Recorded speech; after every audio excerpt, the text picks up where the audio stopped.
Votre chaîne YouTube Maths Simple, proposée par le professeur Mohamed Ammar, vous propose ce vidéo intitulé l'examen de baccalauréat, l'épreuve de mathématiques, session principale 2024.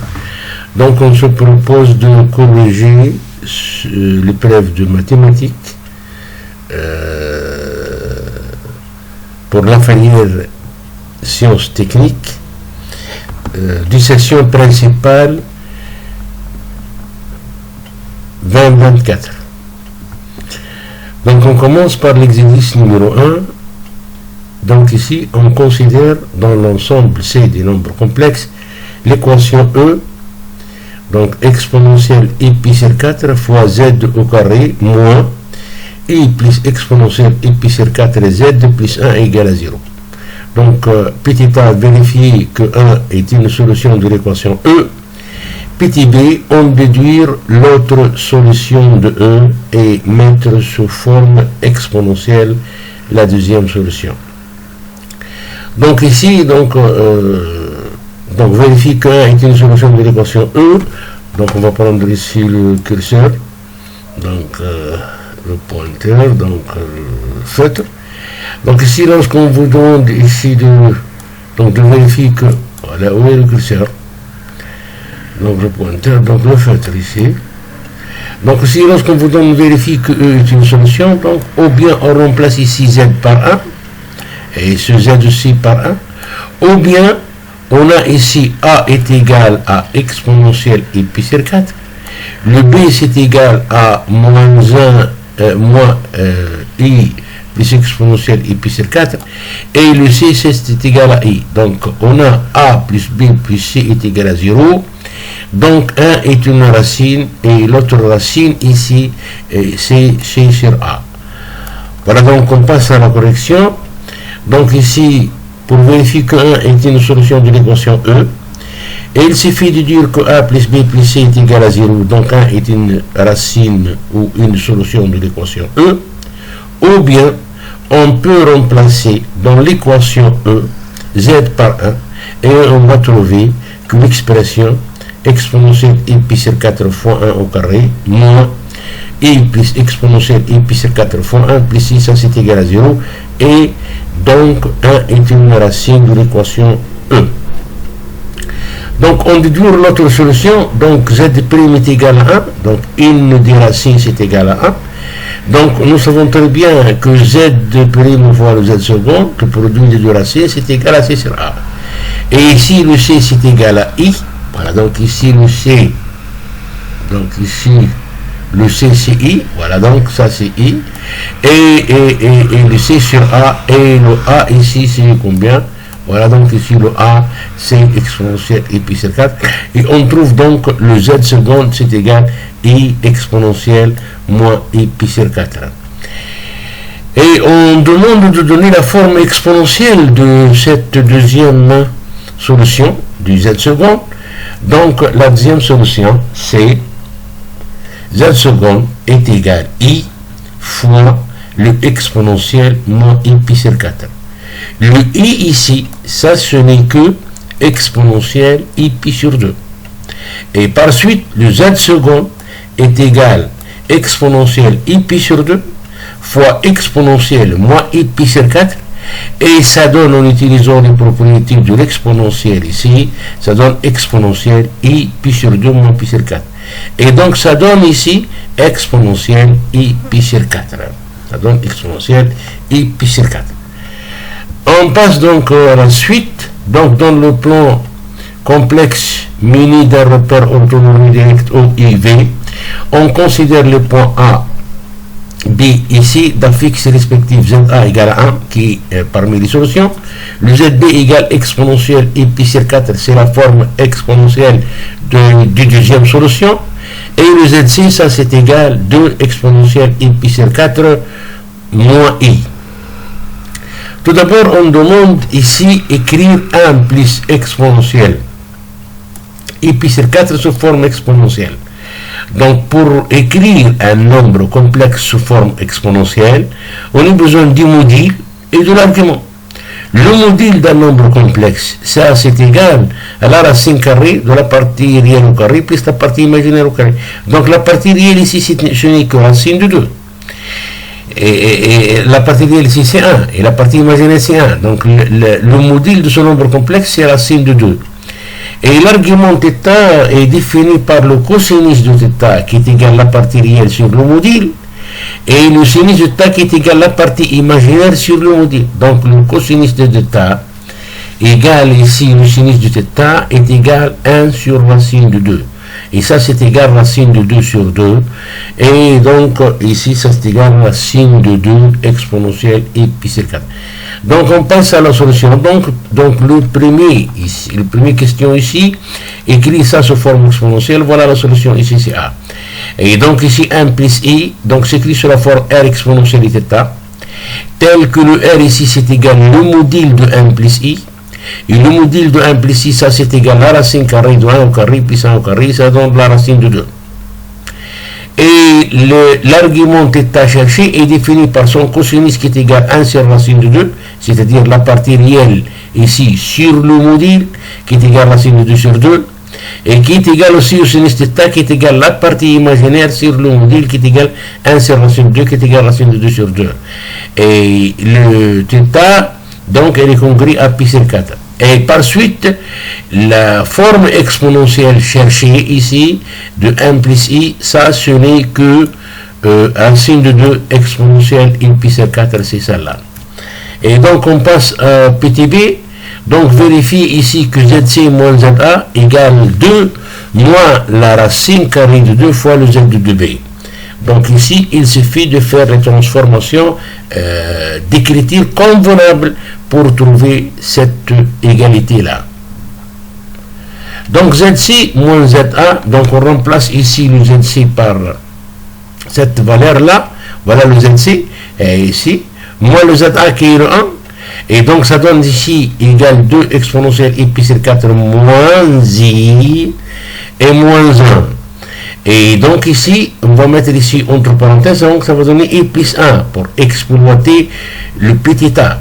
Et donc ici, ça donne ici 2 exponentielle i pi sur 4 moins racine de 2 exponentielle i pi sur 4. On va mettre l'exponentielle i pi sur 4 en facteur, et donc ça donne ici 2 moins racine de 2 exponentielle i pi sur 4. Et par suite, ça, ce n'est que le 2 moins racine de 2 z de 2b. Et on déduit ici que les droites AC et OB sont parallèles. Donc pour montrer que deux droites sont parallèles en utilisant les affixes, donc il suffit que les vecteurs AC et OB sont collinéaires. Et l'affixe du vecteur AC, ce n'est que Z de C moins Z de A. Donc c'est Z de C ici moins Z de A. Ça, c'est l'affixe du vecteur AC.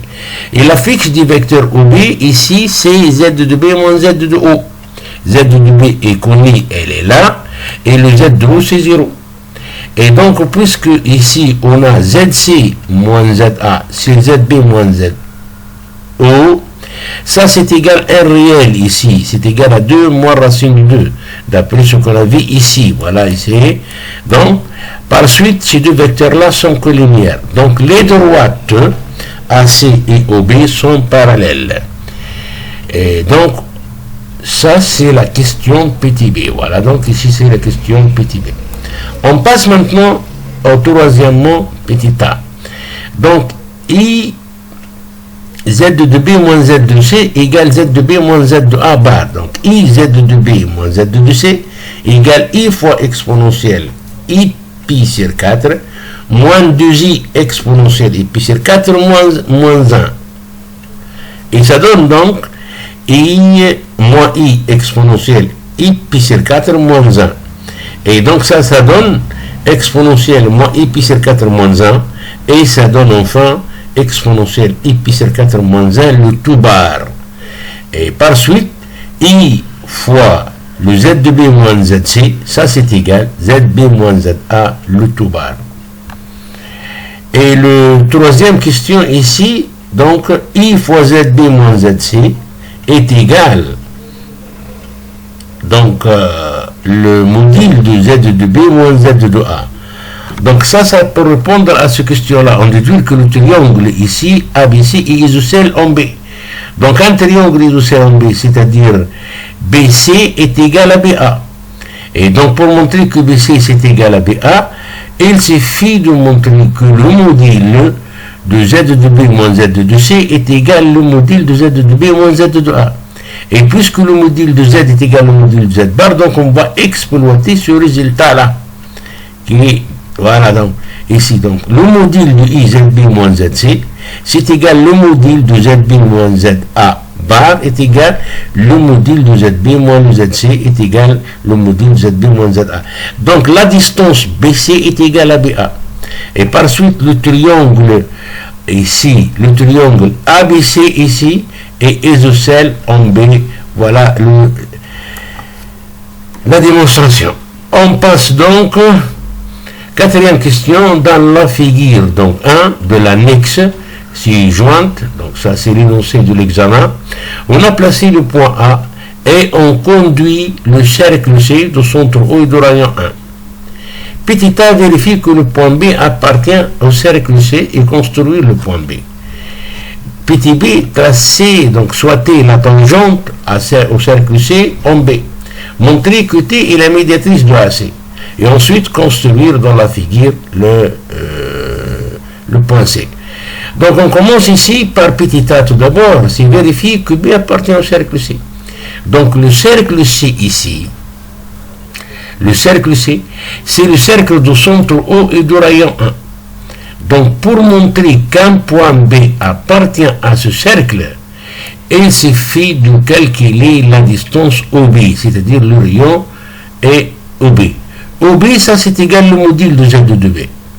Et le module de Z de B, c'est égal le module d'exponentielle pi sur 4. Et ça, c'est égal à 1.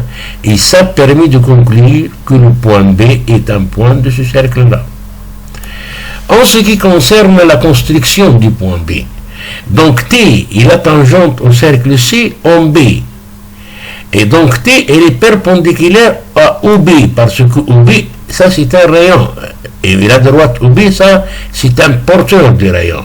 Donc la tangente T est perpendiculaire à OB. Or AC est parallèle à OB, d'où T est perpendiculaire à AC, puisque T est perpendiculaire à AB. D'ailleurs, ABC est isocèle en B, et B appartient à T. Et donc T, c'est la médiatrice de AC. T, c'est la médiatrice de AC. Et voilà donc ici la figure. Voilà ici la figure. Donc, ça c'est le point B. Et ça c'est la tangente. Donc ici c'est le point B. Ça c'est le point B. Voilà le point B où se trouve. Et ça c'est la tangente T. Voilà la tangente ici. Et voilà le point A et le point C. Et voilà donc la construction du point C. Donc le point C est le symétrique de A. Le symétrique de A. Voilà, par rapport à cette tangente T. Donc l'exercice numéro 2, ça c'est un exercice de l'espace. Et donc ça c'est un exercice vraiment simple. Et donc l'espace C est rapporté à un repère autonomie direct OIJK. On donne le point A de coordonnées M3, 1, B de coordonnées moins 1, 1, 1, et C de coordonnées 1, 2, 0, et I de coordonnées 1, 1, 1. Donc, première question, c'est calculer les composantes des vecteurs AB et vectoriels AC. Donc, ici, donc, on va déterminer les composantes des vecteurs AB. Donc, ici, donc AB, donc, le composant des vecteurs AC, c'est moins 1, donc ça donne moins 2. Et donc, ici, 1 moins le 3, donc ça donne moins 2. Et 1 moins 1, ça donne 0. Et les composantes des vecteurs AC, donc 1 moins 1, ça donne 0. Et 2 moins 3, ça donne moins 1. Et 0 moins 1, donc ça donne moins 1. Et donc on effectue la formule qui permet de calculer le produit vectoriel AB vecteur AC. Ensuite, on déduit que A, B et C déterminent un plan. Donc les points, donc AB vectoriel AC, c'est les points, donc le vecteur ici, ça c'est un vecteur non nul, et donc les points ne sont pas alignés, et donc il détermine bien un plan. Donc ce plan-là est défini par une équation cartésienne telle que celle-là. Réellement, un plan est défini par infinité d'équations cartésiennes qui diffèrent d'une constante multiplicative alpha. C'est-à-dire, si on a x moins y plus z plus 1 est égal à 0, donc cette équation est équivalente à toute autre équation qui s'écrit sous la forme alpha x moins alpha y plus alpha z plus alpha est égal à 0 avec bien sûr alpha est égal à 0, car sinon on va trouver une équation triviale, c'est-à-dire 0 égale à 0. Donc, par exemple, ici, cette équation est équivalente à 2x moins 2y plus 2z plus 2 est égal à 0. Et donc, comment va-t-on déterminer ici? Donc, puisque ABC ici détermine un plan, puisque nous ne sommes pas alignés, donc, un vecteur normal à ce plan-là, parmi les vecteurs, c'est AB vectoriel AC. Donc, AB vectoriel AC est un vecteur normal à ce plan-là. Et donc, ici, ça c'est de composantes, par exemple, ici, alpha, bêta, gamma. Donc, alpha x plus bêta y plus gamma z plus une constante ici, c'est égal à 0. Et la constante sera déterminée par le fait que l'un de ces points-là qui sont connus avec leurs coordonnées, et donc se trouve ici, donc il suffit de remplacer pour trouver cette constante ici. Et ensuite vérifier que le point H de coordonnées 1 tiers, 5 tiers, 1 tiers est le produit orthogonal de I sur le plan P. Et donc il suffit de vérifier que ce point-là appartient à ce plan. Et on montre que HI ou IH est un vecteur normal à ce plan, ou IH est un vecteur collinéaire au vecteur normal à ce plan. Deuxièmement, donc ça c'est un exercice très classique, donc on vous donne cet ensemble de points et on vous demande de montrer que ça c'est un sphère, c'est une sphère de son triangle de rayon R égale 2. Ensuite, vérifiez que le point A et B donc appartient à S, donc il suffit de vérifier que les coordonnées du point A et du B donc vérifient l'équation de la sphère. Et ensuite, montrer que le point S coupe la sphère, donc il suffit de calculer la distance entre le centre de la sphère et du plan. S'il est strictement inférieur à R, donc le plan coupe la sphère suivant un cercle. Si cette distance est égale à R, donc l'intersection entre le plan et la sphère se réduit à un point. Et si cette distance est strictement supérieure à R, donc l'intersection entre le plan et la sphère, ça c'est le vide. Ensuite, montrer que AB coupe le cercle C et en A et en B. Donc on passe à la correction. Donc le petit a ici, AB de coordonnées moins 2, moins 2, moins 2. Et donc ici, donc moins 1 ici. Donc ça donne ce moins 2 là. Et ici 1 moins le 3, ça donne ce moins 2 là. C'est ce 1 moins le 3 ici. Et en ce qui concerne ce 0 là, c'est le résultat de 1 et ici moins 1. Et de la même façon, donc, on trouve les composantes des vecteurs AC. Et pour calculer AB vectoriel AC, donc il suffit de éliminer ce ligne-là et de calculer ce déterminant moins 2 fois moins 1. Donc, moins 2 fois moins 1, moins 0 fois moins 1, donc ça donne ici le 2. Et en ce qui concerne ce moins 2, donc il suffit d'éliminer ce ligne-là et de calculer ici le 0 fois le 0, moins ce moins 1 fois ce moins 2. Ce moins 1 là fois ce moins 2 là, ça donne ici donc ça donne 1, et avec le signe moins, donc ça va donner moins 2. Et en ce qui concerne ces deux, il suffit de calculer le déterminant formé par ici ce truc là fois ce moins 2 là. Donc, moins 1, moins 2, moins 1, donc, et fois, moins le 0 fois le moins 1, donc on va trouver ces deux-là. Donc, ça, c'est une technique de calcul du produit vectoriel. Et bien, donc, voilà ici, donc si les composantes du vecteur AB vectoriel AC, donc c'est 2, moins 2 et 2.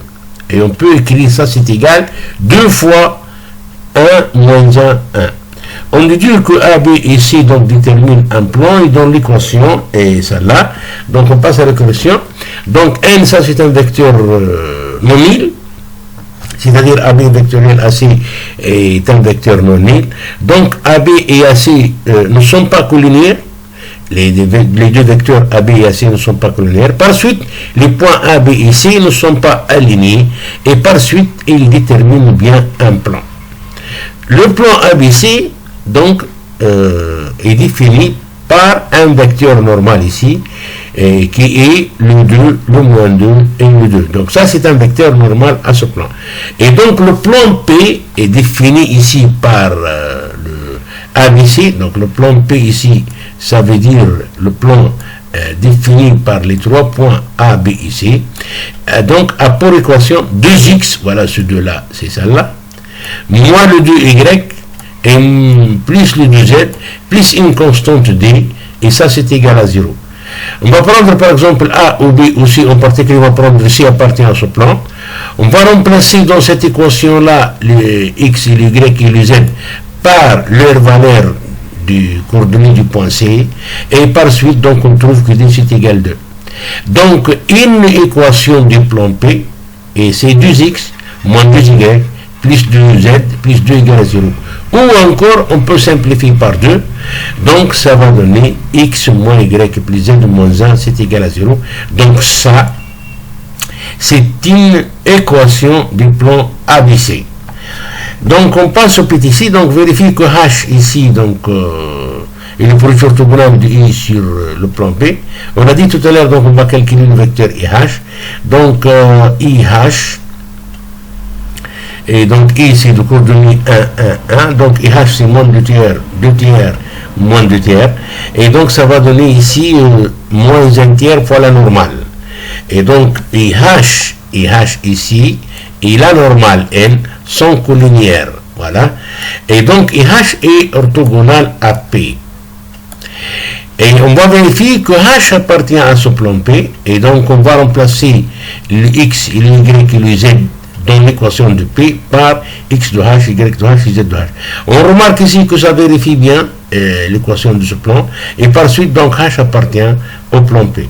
Et par suite donc h est le projeté orthogonal de I sur P, puisque IH est orthogonal à P et le h appartient à P, donc h est le projeté orthogonal de I sur P. On passe donc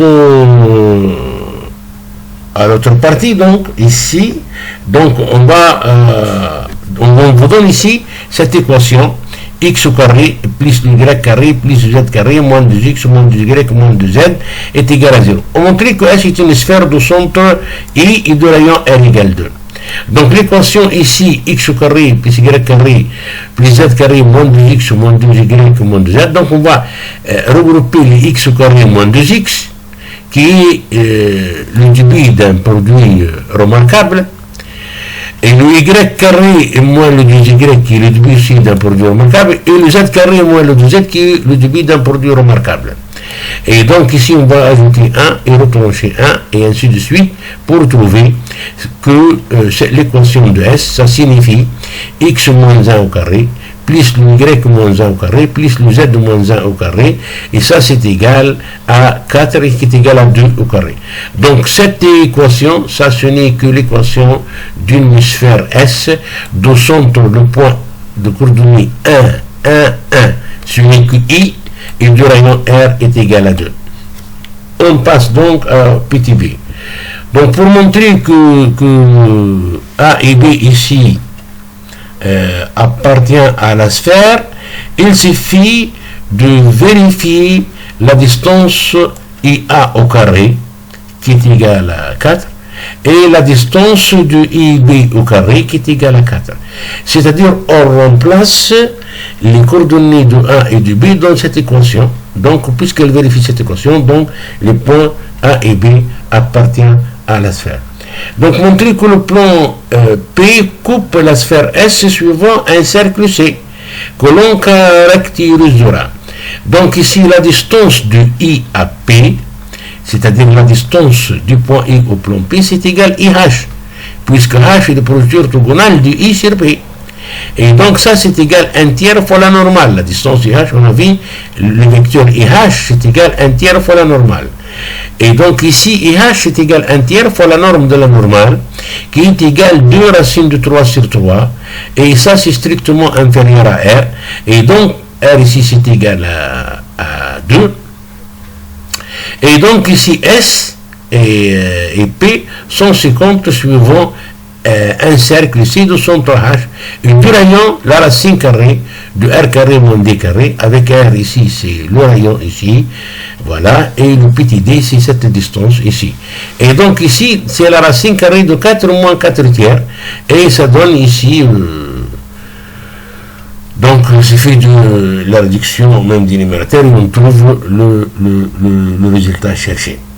Montrer que P coupe la sphère S, donc montrer que AB est, voilà ici donc, que la droite AB coupe le cercle C en A et B. Donc on a AB, la droite AB est incluse dans le plan, les points A et B appartiennent à la sphère, donc S inter le plan P, et ça c'est égal le cercle C.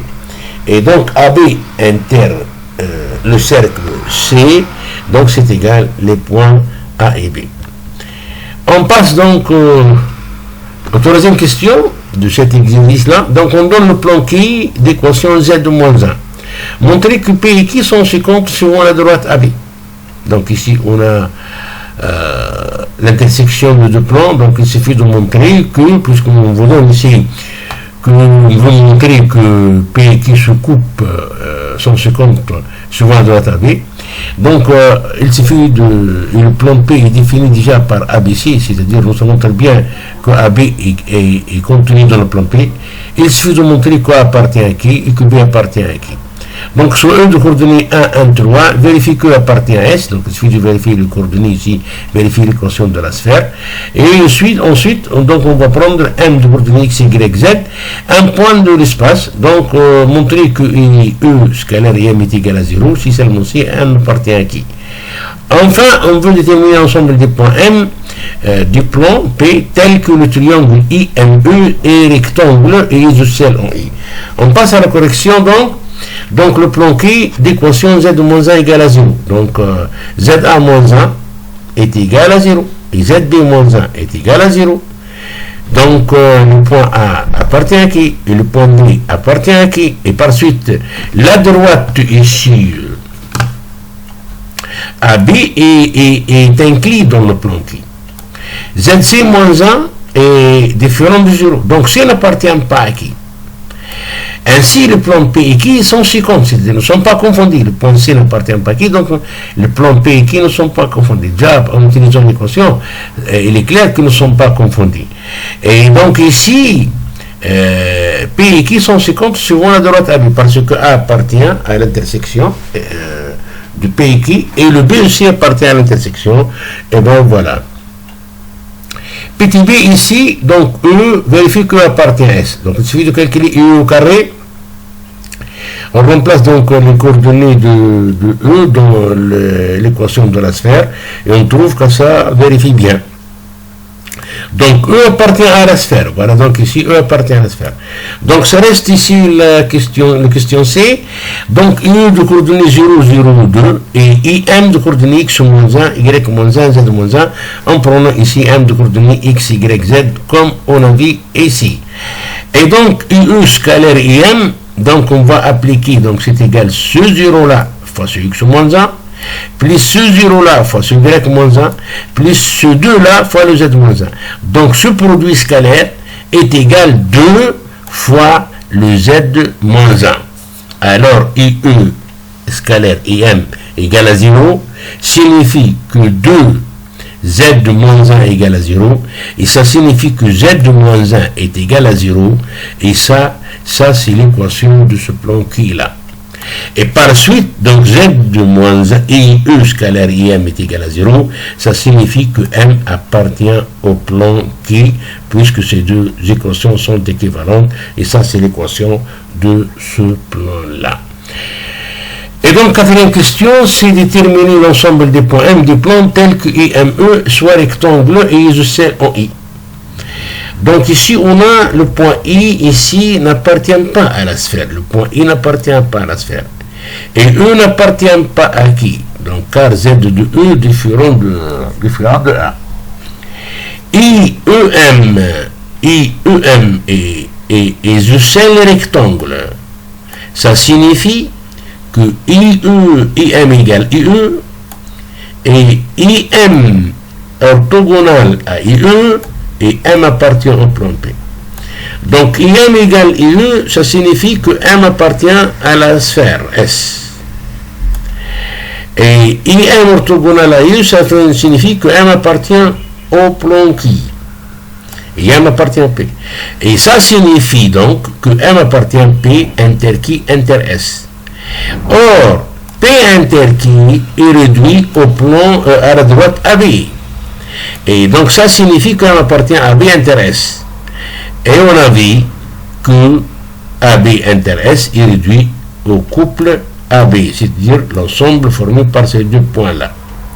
Donc la conclusion ici, IEM et isocèle rectangle en I, ça signifie que M appartient à l'ensemble formé par les points A ou B. On passe donc à l'exercice 3, ça c'est un exercice sur les suites, en particulier les suites récurrentes, c'est-à-dire les suites définies par une fonction. Donc ici on imprime, donc on considère la suite UN définie par la donnée de son premier terme égale 1, et ça s'appelle une relation de récurrence. Une relation de récurrence, c'est une relation qui relie deux termes consécutifs de la suite. Donc I0 égale 1 et IN plus 1 égale la racine carrée de 2 IN. Pour tout n appartient à grand N. Donc montrons par récurrence, on vous donne ici une indication par récurrence, que pour toute n appartient à grand N, la suite I de n est compris entre 0 et 2. Donc ici l'inégalité est large, ici ça c'est une inégalité stricte. C'est-à-dire IN est strictement supérieur à 0 et IN inférieur ou égal à 2. Donc ici on va vérifier, dans le cas I0, donc il vérifie cette équation, donc on va supposer que IN compris entre 0 et 2 et on va montrer que IN plus 1 est aussi compris entre 0 et 2 et n'oubliez pas dans le cas de la récurrence ici de faire la conclusion. Petit b, montrons que quel que soit n i de n plus 1 au carré moins i de n au carré, c'est égal i de n facteur de 2 moins i de n. Et donc on déduit que cette suite est une suite croissante. Donc ici une suite croissante, donc il suffit de comparer in plus 1 et in. Mais dans le cas de cette suite, donc à valeur positive, donc on peut comparer in plus 1 au carré et in au carré. Parce que comparer A et B, lorsque A et B sont tous les deux positifs, ça revient à comparer A carré et B carré, et c'est ce qu'on va utiliser ici. Et puisque ça c'est égal IN facteur de 2 moins UN, et on a montré dans cette question numéro 1 petit a que UN est compris entre 0 et 2, donc ça c'est positif, et donc IN est une suite croissante. Ensuite, montrer que cette suite est convergente, donc une suite croissante est majorée, et donc elle est convergente. On va calculer la limite L. Donc L c'est une solution de l'équation f de L est égal à L avec f de x égale à la racine carrée de 2x. Et ensuite on considère la suite Vn définie par Vn égale Ln de 2 moins Ln de U de n. Et donc on va montrer que cette suite est une suite géométrique d'horizon en demi. Donc la méthode générale c'est d'exprimer Vn plus 1 en fonction de Vn. On va trouver les résultats. On passe à la correction. Donc ici, premièrement petit a. Donc montrons que par récurrence que I de n est compris entre 0 et 2. Donc I0 est égal à 1 et I de n plus 1 c'est égal à la racine de I de n. Donc la propriété donc c'est la suivante, c'est UN compris entre 0 et 2, donc pour tout n. Donc pour n est égal à 0, donc I0 c'est égal à 1, et I0 donc elle est strictement supérieure à 1, à 0 et inférieure ou égal à 2. Donc la propriété est vraie à l'heure de 0. Et donc, supposons que la propriété Pn est vraie pour n strictement positif, c'est-à-dire In compris, donc ça c'est l'hypothèse de récurrence. Et on veut montrer que le Pn plus 1 est vrai. Et donc, en effet, le I de n compris entre 0 et 2, ça c'est par hypothèse. On va multiplier par 2 pour trouver ici le 2 et n. Et donc 2 est positif, donc on va garder le sens de cette inégalité-là. Et ensuite on passe à la racine carrée, puisque la fonction qui est x sur racine carrée de x est une fonction croissante. Donc si on a a inférieur ou égal à b, donc la racine de a inférieure ou égale à la racine de b. Et donc on trouve ici le fait que i de n plus 1, elle est aussi compris entre 0 et 2, et donc d'où Pn plus 1 est vrai. Donc la conclusion ici, pour tout n appartient à grand n, on a 0 inférieur ou égal à i de n inférieur ou égal à 2. Une remarque importante ici, c'est que dans le cas des questions montrant par récurrence, on doit respecter au moins ces 4 étapes.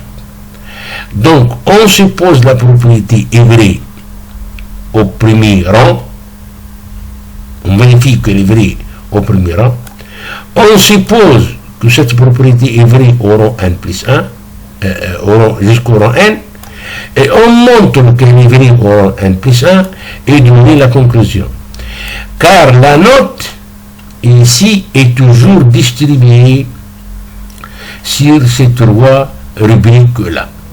On passe au petit b, donc petit b montrant qu'on a i de n au carré, i de n plus 1 au carré moins i de n au carré, c'est égal à i de n facteur de ce truc-là. Donc pour tout n appartient à grand n, on a i de n plus 1 au carré moins i de n au carré.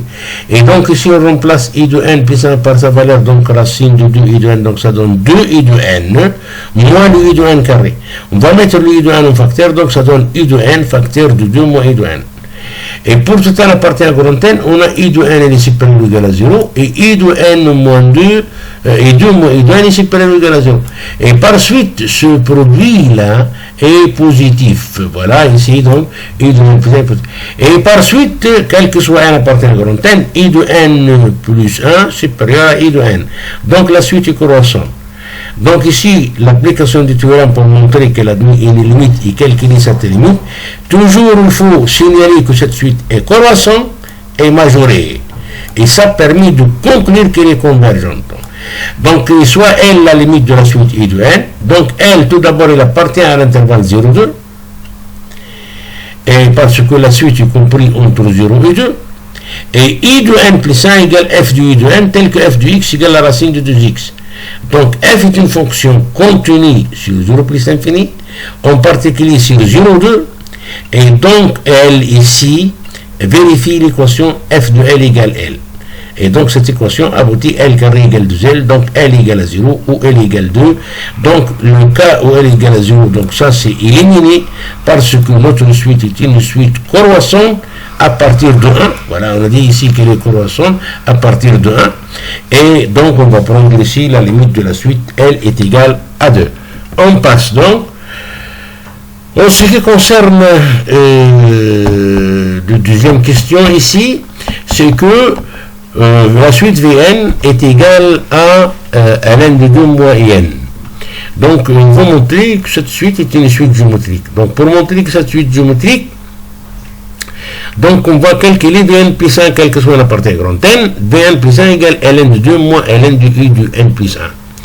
On remplace i de n plus 1 par son expression, donc ça donne ln de 2 moins ln de la racine carrée de 2 un.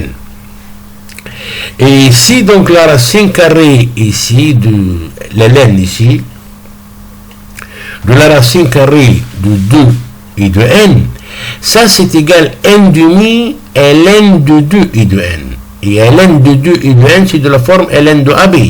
Donc ça donne ln de 2 plus ln de i de n. N'oubliez pas le n demi au facteur. Et donc le v de n plus 1 ici, c'est égal le ln de 2 moins le n demi ln de 2 i de n. Et donc ici ça donne ln de 2 moins n demi de ln de 2 moins n demi de ln de i de n. Donc ln de 2 moins n demi de ln de 2, donc ça donne ln de 2. Et donc, par suite, ça donne n demi de ln de 2 moins n demi de ln de i de n. Donc, on va mettre le n demi en facteur. Et donc, ça donne ici Vn plus 1 égale n demi fois le Vn. Car ln de 2 moins ln de u de n, ça ce n'est que la suite Vn. Voilà. Donc ça c'est la suite Vn. ln de 2 moins ln de u de n. Ici, ça c'est la suite Vn. Et donc ici, on a montré que quel que soit n appartient à grand n, Vn plus 1 égale n demi fois Vn. N demi constante. Et donc Vn est une suite géométrique d'horizon k égale n demi u du premier terme V0 égale ln de 2 moins ln de u de 0. Et ln de u de 0, ça donne ln de 1, et ln de 1 est égal à 0. Et par suite, le V0 égale ln de 2. En ce qui concerne la somme des termes consécutifs de la suite géométrique Vn, donc on va ici, donc V0 plus V1 plus jusqu'à Vn moins 1. Donc le nombre de termes ici, c'est n. Et donc la suite Sn, on applique la formule des sommes de n termes consécutifs d'une suite géométrique. Donc les n termes sont de V0, V1 jusqu'à Vn moins 1. Et donc ça donne ici 1 moins la raison à la puissance n sur 1 moins les raisons fois le V0. Le V0 c'est ln de 2 et la raison c'est n demi. Donc la suite S, la somme Sn, c'est égal à ln de 2 fois 1 moins n demi à la puissance n sur n demi. Et donc ce n demi là, donc ça c'est au numérateur, donc on va multiplier ici par 2. Donc ça donne 2 fois ln de 2 fois le 1 moins n demi à la puissance n. On passe donc, en ce qui concerne cette somme, on a répondu à cette somme, donc calculer la limite de cette somme là, et bien voilà donc ici, donc pour toute n, on a répondu à cette question-là, ça c'est déjà vu première question, voilà. Et en ce qui concerne la limite de Sn, donc la limite c'est la limite de cette expression. Donc la limite de 2, ln de 2, qui multiplie 1 moins n demi à la puissance n. Et le n demi à la puissance n, donc cette limite ça tombe vers 0. Car qui ici compris entre moins 1 ouvert. N demi, voilà donc, et n demi à la puissance n, ça tombe vers 0. Donc, cette expression, ça tombe vers 1. Et donc, ça donne ici 2 ln de 2. Et le petit c, c'est de la limite de exponentielle ln de 2 moins Sn sur n. Et donc, Sn ici, sa limite, c'est 2 ln de 2. Et donc, la limite de Sn sur n, c'est égal à 0. Voilà, et donc par suite la limite de l'exponentielle ici c'est égal à 2. ln de 2, l'exponentielle de ln 2 est égal à 2. On passe donc à l'exercice numéro 4, ça c'est un exercice d'analyse, donc on considère la fonction f définie sur 0 plus l'infini par f de x égale ln de x moins 1 au carré, et on désigne par CF sa courbe représentative dans un repère orthonormé OIJ. Donc calculer la limite de f de x et interpréter graphiquement ce résultat. Et donc, calculer la limite de f de x en 0 plus, donc il est clair en 0 plus, cette limite c'est égal à plus l'infini, donc il y a une asymptote verticale. Calculer la limite de f de x en x vers plus l'infini, bon, donc ça c'est égal à plus l'infini. Pour cela on va passer à la limite de f de x sur x, ça c'est égal à 0, donc il y a une branche parabolique de direction celle de OI. On passe à la correction, donc, ici donc la première question, donc on vous donne ici la fonction f est définie sur cet intervalle, donc le domaine de définition ça c'est donné dans l'exercice, faites attention, ça ce n'est pas à chercher. Donc f de x égale à ln de x moins 1 le tout au carré. Donc la limite de f de x en 0 plus c'est égal à la limite de cette expression en 0 plus. Et la limite de ln de x en 0 plus c'est moins l'infini, avec ce moins 1 là donc moins l'infini, et par la règle des signes, donc ça donne ici le plus l'infini. Donc CF admet une asymptote verticale d'équation x est égal à 0. Et la courbe est située donc à droite de cette asymptote. Petit b, la limite de f de la limite de ln de x en plus l'infini, c'est la limite de cette expression-là, de ln de x moins 1 au carré. Et la limite de ln de x moins 1, ça c'est plus l'infini. Donc la limite par composition ici, donc si on pose ça, c'est u de x, si on pose ça, c'est u de x, et donc la fonction f de x, c'est composé de u de x et la fonction x au carré. Donc par composition ici, ou bien on peut admettre ce résultat donc correct. Et donc la limite de ln de x moins 1 au carré, c'est plus l'infini. Ensuite, donc PTC, donc f de x sur x. On va transformer cette écriture afin de trouver aisément sa limite. Donc f de x sur x, ça donne ln de x moins 1 au carré, c'est la racine de x au carré. Et donc on va mettre ici ln de x moins 1, c'est la racine de x tout carré. Et donc ça donne ln de x moins 1, c'est la racine de x au carré. Donc ça donne ln de x sur racine de x et 1 sur racine de x. Donc nous savons très bien ça donne sa limite, c'est 0 en plus l'infini. Et ici on va utiliser les connaissances comparées déjà vues dans le chapitre des logarithmes. Et par suite ici, donc la limite de f de x sur x en plus l'infini, c'est égal à la limite de ln de x sur la racine carrée de x, moins 1 sur x ici, en plus l'infini, donc ça donne 0. Et donc CF admet une branche parabolique de direction celle de l'axe des abscisses au voisinage de plus l'infini. On passe à la suite, donc montrer que f' de x est égal à ln de x moins 1 sur x, donc ça c'est, on va calculer le dérivé de la fonction ln de x moins 1 au carré. Et donc, sa dérivée, ça donne 2 fois ln de x moins 1 fois la dérivée de ln de x moins 1 qui est égale à 1 sur x. Et on trouve ce résultat-là. Dresser le tableau de variation, donc ici, donc, pour étudier le tableau de variation, il suffit d'étudier le signe de la dérivée. Et ici, ça c'est positif, puisqu'on travaille pour les x strictement positifs. Et donc, le signe de f' est réduit au signe de ln de x moins 1. Et ln de x moins 1, ici, change de signe en e.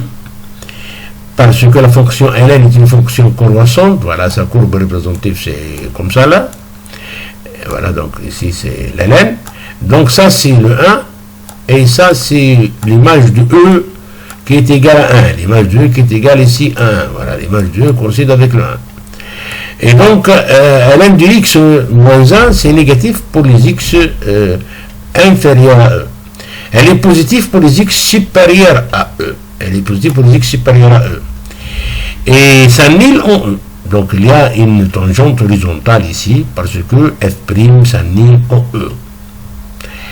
Ensuite, donc, choisir la fonction définie sur le plus infini par g de x égale f de x moins x, et on vous donne le tableau de variation de ce g-là. Calculer g de 1, donc est égal à f de 1 moins 1, et f de 1 moins 1, donc ici, ça donne 0. Et donc ici, il y a un réel ici qui s'appelle 1, le 1 ici. Là où le g de 1 s'annule ici, le g de 1 donc s'annule ici. Et donc sur l'intervalle 0,1, donc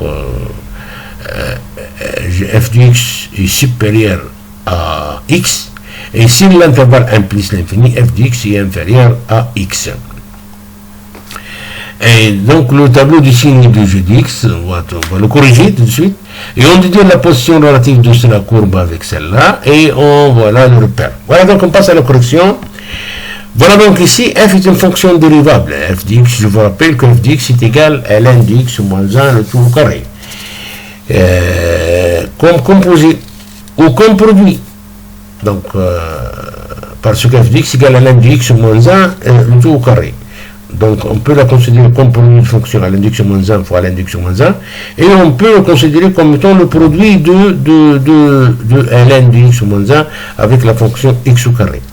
Et donc, en considérant l'un de ces deux propriétés-là, f est dérivable. Hein. En particulier, on peut dire comme produit de fonction sur 0 plus l'infini ouvert. Et pour tout x positif, f' de x est égal à 2, ce carré-là, 2, fois le ln de x moins 1, c'est la ici, fois la dérivée de ln de x moins 1, et donc ça donne 2 ln de x moins 1 sur x. Le signe de f', donc, ça s'annule en e, donc, si cela n'est pas défini ici, donc, le signe de barre là, pour dire que la fonction n'est pas définie en 0, et en e, donc ça s'annule, la dérivée s'annule en 1, Ici c'est négatif, ici c'est positif, donc elle est décroissante, l'image de E se donne 0, ici il y a une tangente horizontale, et voilà. Troisièmement, donc ici, petit a, c'est f de x, g de x égale f de x moins x, donc domaine de g sur 0 plus l'infini, et g de 1 est égal à f de 1 moins 1 est égal à 0. Et donc le signe ici de la fonction g, elle est positif sur 0,1 over en 0, et négatif sur 1 plus l'infini, il s'annule en 1. Voilà donc f de x moins x, donc positif sur 0,1 over en 0, donc c'est f est au-dessus du delta. Et sur l'intervalle 1 plus l'infini, c'est f est au-dessous du delta. Et en 1, donc c'est f coupe delta. Voilà, donc on passe ici dans la figure ci-jointe, on a tracé donc c'est la droite et le point E de coordonnée E0 est tracé ici f dans le repère et soit la fonction ici h-1. Voilà, donc on passe à la correction. Voilà donc ici. Voilà donc ici, en ce qui concerne h est une fonction décroissante sur 0,1, h est donc bijectif, h continue sur 0,1 et ainsi de suite. Donc à l'aide d'une intégration par partie, donc ici montrer que l'intégrale 1e f de x d de x égale à moins 1 moins l'intégrale de 1 à e x f' de x d de x. Donc ici on va effectuer une intégration par partie. On passe à la correction. Donc petit a ici, l'intégrale entre 1 et e f de x d de x, donc on pose e de x égale f de x et v' de x égale 1. Et donc e de x égale f de x, donc e' de x égale f' de x. Et v' de x est égal à 1, ça veut dire que v de x est égal à x. Donc l'intégrale entre 1 et f de x d de x, c'est égal crochet intégral x f de x entre 1 et e, moins l'intégrale entre 1 et e, x f' de x d de x. Et ça donne 0 moins f de 1 moins l'intégrale entre 1 et e, x f' de x d de x. Et ainsi donc, l'intégrale entre 1 et e de f de x d de x est égale à moins 1 moins l'intégrale entre 1 et e, x f' de x d de x. Et donc petit b ici, c'est l'intégrale entre 1 et e, x f' de x d de x, c'est égal à l'intégrale entre 1 et e, 2 fois moins 1 plus ln de x d de x, et ça donne ce truc là, et par suite l'intégrale entre 1 et e, x f' de x, donc ça donne 2 facteur de 2 moins e.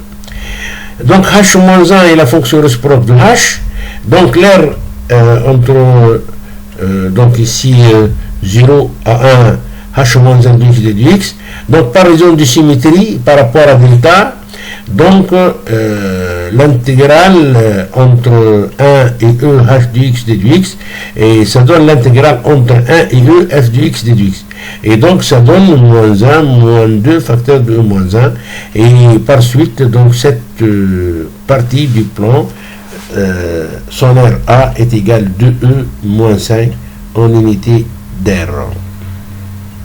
والحل قد تسلسل المسألة بدأ من البداية للحل للنهاية إن فزت بالإدراك فقم بالاشتراك وارتقب الجديد ولتنشر النشيد